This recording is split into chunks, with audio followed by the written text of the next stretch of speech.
Yo, what's going on YouTube? I'm Sue, and as I'm recording this, it is the final hours of the final beta for Etheria Restart ahead of its official release on June 5th in just a few short weeks. And as you can probably tell by my level there in the top left, I haven't really been playing the last couple of days, and that's because I've been kind of discouraged because I made a lot of mistakes in this beta. And so this video, I want to talk about what I think are the key mistakes I've made, how to avoid them, and hopefully have a much stronger overall start when the game comes out in just a few weeks. So let's just jump into it, and we'll talk about the first one here, and that is about stamina refreshing. So if you hit this plus button, you can see stamina exchange. This is how you get more stamina when you run out. And normally the game by default sets you to this mental stabilizer, which gives 100 stability, 100 stamina. That's all well and good. But if you go over here for your gems, right? You can spend 60 Hydra Crystals to restore 100 stability, 100 stamina. Today's exchange, 0 out of 10. So you can refresh 10 times a day with your red crystals, but you can do unlimited with the mental stabilizer item. And now, because this was the default option, I always just hit confirm and went nuts, right? And just whenever I ran out, always use the potions first, then worry about the stamina. And I would not usually use the full 10 refreshes to get ahead during the beta. If you're free to play, you don't need to refresh. You'll get there eventually. But if you're going to be spending, or you're a content creator like me who's going to try to get ahead, be at the cutting edge, like the forefront of all of this stuff, then you're going to want to use these up first, right? Because it's more likely you'll spend all 10 of these and then you have to worry about these later. But the real kicker here is if you go under, challenge here, and you go, you'll be able to see, I don't think it's up at the moment, but there are 2x drop rates for each of these things. So there was the other day, 2x for investigation to get your, investigation records here, your XP for your animus. The other day, there was also double prowess materials on drop. And it's not like Hoyo games or other games that I've played in the space where it's like, oh, you have double drops on gear for the first 6 runs or the first 3 runs or the first 10 runs or whatever. It's the entire day, right? So what ends up happening is you get into this situation where you have your 10 refreshes you could do with gems. And then after that, you can no longer take advantage of the 2x bonus for the XP, for the prowess materials. But you can use infinite mental stabilizers during that period. So because I spent all my mental stabilizers, I couldn't go absolutely crazy and get a ton of prowess materials. Had I held all of these mental stabilizers, I'd probably have like 30 or 40 of these things for the 2x drop event. And I could have gotten so many more characters leveled and progressed on my account. So for the official launch, I'm not going to spend a single one of these. I'm going to save them all for whenever the very first 2x event is. And I'll basically surge ahead. I'll basically get twice as much usage out of my mental stabilizer compared to had I just spent them willy-nilly like I did here in the beta. So the next thing I want to talk about is shells, right? These things here that drop from Grim Pursuit.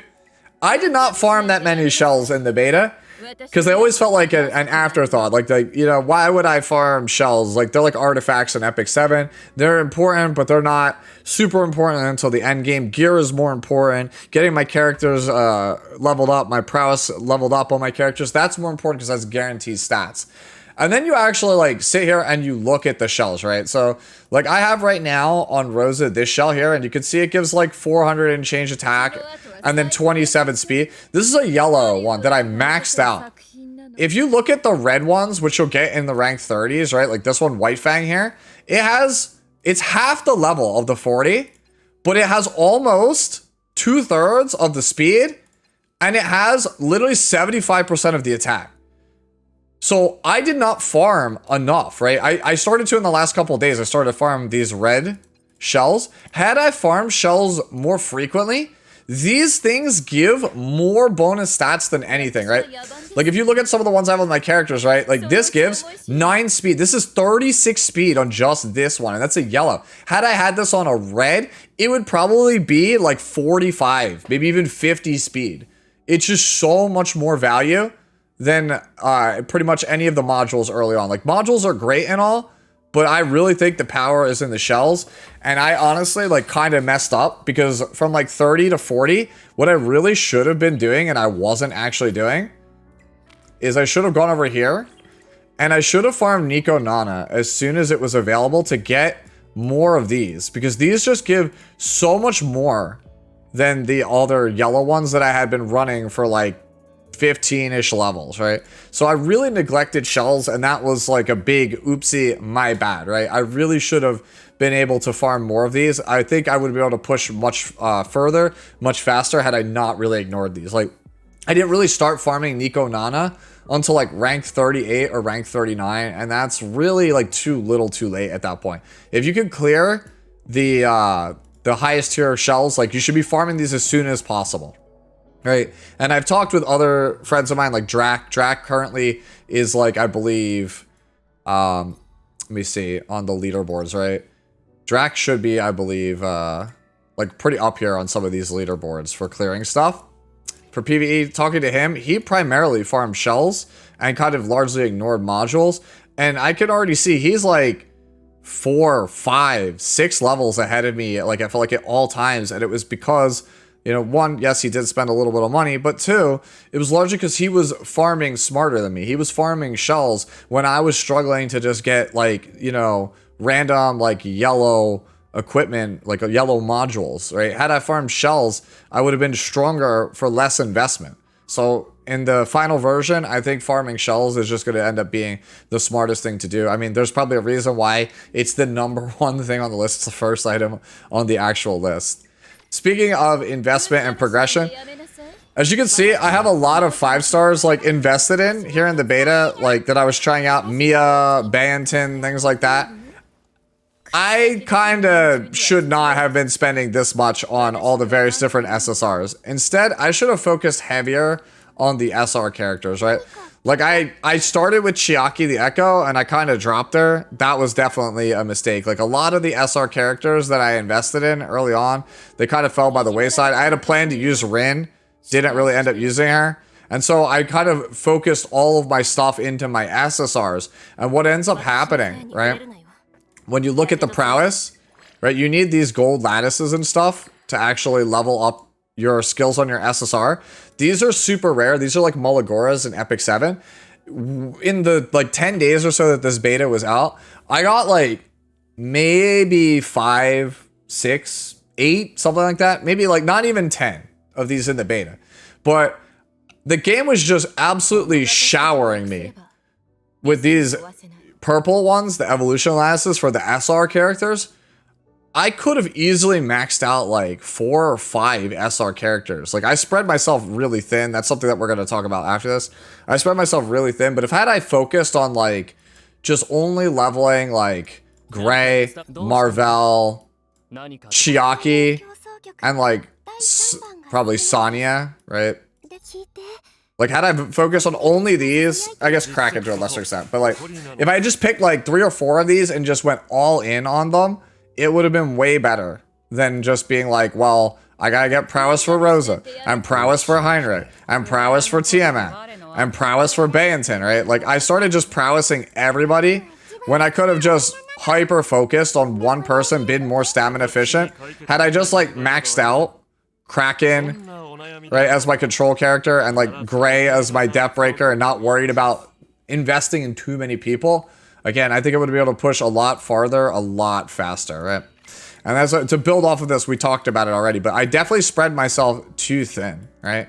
If you go, it might not be here anymore, but there was, yeah, I think it's gone right now, but there was a way for you to reset your characters, right? During the events tab, you could spend to reset up to 5 times during the beta to fully reset, get all of your prowess materials, all of your lattices back, all of your XP, that stuff.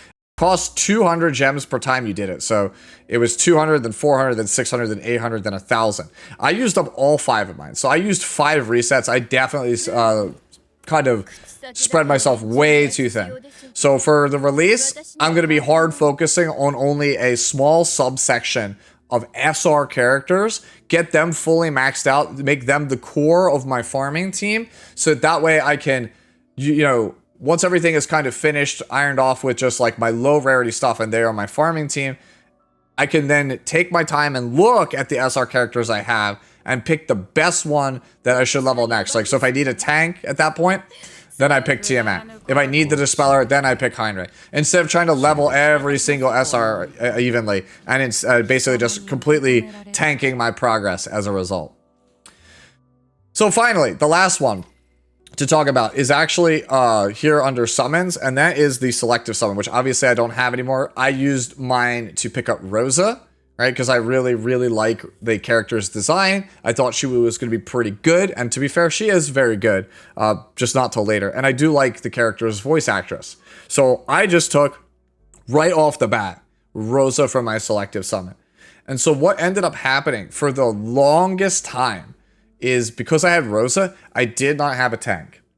And so I was just absolutely struggling and just lamenting that I didn't take Tiamat. Why didn't I take Tiamat? I progressed so slow because I did not take Tiamat over Rosa. Like, wow, man, I'm such a moron. And I was always like 3 or 4 levels behind my peers because they all had Tiamat and I did not. And then lo and behold, I eventually pulled Tiamat. Not only did I pull Tiamat, I pulled 2 copies of Tiamat, right? So I have actually at least 1 imprint here, 1 extra copy of her, 1 dupe for the extra bonus stats. And I was like, great, awesome. I have Tiamat. I could finally catch up to everybody. And you know what happened as I got further on into the actual beta, into the higher difficulties of stuff? I found out that Rosa, if you look at her in the archive, right? If you look at Rosa in the archive, gotta find her here. There she is. You can see she has 975 base attack. Now compare that to Lian. Lian has 1248. And if you look at Real Mocha, she has about 1200. Right? Jada, you know, she has only 1000, but her passive ramps up her attack by up to roughly 60% more. So she's going to end up with like 1600 base attack after her passive. So Rosa actually is a very, very low damage character compared to many other DPS in this game. She's a very good character, but she's not really a primary damage dealer. She's more of like a setup character to be played in control. But she's not what you need for like speed farming, right? She's not a speed farming character. And so I started to look through my roster and realize I don't really have a main damage dealer outside of Lian. This is it. So when it came to farming Doki Doki, I don't have Real Mocha. I don't have Jada, right? Like, hell, even Rahu, right? Lilith. Like, I got Lilith, like, at the very end here, but I have no lattices to invest in her. So I can't actually make her good. So I just did not have a real damage dealer. And that made me realize, like, there's no cooldown on the selective summon. I got, all, except for Rosa, I got all of these characters from just rolling the gacha. What I should do, since I'm already going to be focusing heavy on the SR characters early on, is not use my selective summon. Don't take Tiamat. Don't take Rosa. Don't take Tsukiyomi or Real Mocha or any of these other characters I think are very, very powerful to start the game with. Don't take them. Resist the urge to take them. Instead, work on my Kraken, work on my Gray, right? Work on my Chiaki the Echo. Characters I know are going to bring value to my account no matter what. Get as far as I possibly can with them. And then when I finally get stuck, I should have at least 4 or 5 SSRs from the game's gacha.